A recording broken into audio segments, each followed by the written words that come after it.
પ્રાપ્ત માહિતી અનુસાર આરોપી મહેબૂબ અલી ગુલામુદ્દીન સૈયદ દ્વારા શ્રીરામ ફાઇનાન્સમાંથી ઇનોવા કાર માટે લોન લીધી હતી, પરંતુ તેના હપ્તા સમયસર ભર્યા ન હતા અને તેમને ફાઇનાન્સ કંપનીએ ₹7 લાખનો ચેક બાકી હપ્તા પેટે આપ્યા હતા,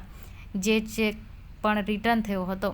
જે અંગે ફાઇનાન્સ કંપની દ્વારા અંકલેશ્વર એડિશનલ સિનિયર સિવિલ જજ and additional judicial magistrate Gautam દરજીની કોર્ટમાં આરોપી વિરુદ્ધ ચેક રિટર્નની ફરિયાદ કરવામાં આવી હતી અને ફાઇનાન્સ કંપનીના એડવોકેટ પીસી રાજપૂત દ્વારા ધારદાર દલીલો કરવામાં આવી હતી. તેમની દલીલોને કોર્ટે ગ્રાહ્ય રાખી આરોપીને સજા ફટકારી હતી, જેમાં આરોપી મહેબૂબ અલી ગુલામુદ્દીન સૈયદ 1 વર્ષની સજા અને 30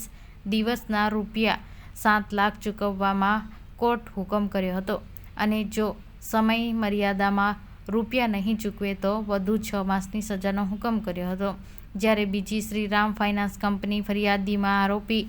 સરબતસિંઘ કુલદીપસિંઘ સોનીએ શ્રીરામ ફાઇનાન્સમાંથી ટ્રક લેવા માટે લોન લીધી હતી, પરંતુ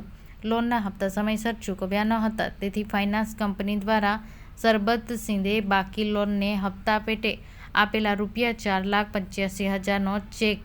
બેંકમાં જમા કર્યો હતો. જો કે આ ચેક રિટર્ન થયા અંગે કોર્ટમાં ફરિયાદ દાખલ કરવામાં આવી હતી, જેમાં અંકલેશ્વર એડિશનલ સિનિયર સિવિલ જજ and additional judicial magistrate Gautam દરજીની કોર્ટમાં એડવોકેટ પીસી રાજપૂતે આરોપી વિરુદ્ધ દલીલો કરી હતી, જેને કોર્ટ મંજૂર રાખીને આરોપી સરબતસિંઘ કુલદીપસિંઘ સોનીને 6 માસની સાદી કેદ તેમજ 30 દિવસમાં રૂપિયા ચૂકવવાનો હુકમ કર્યો હતો.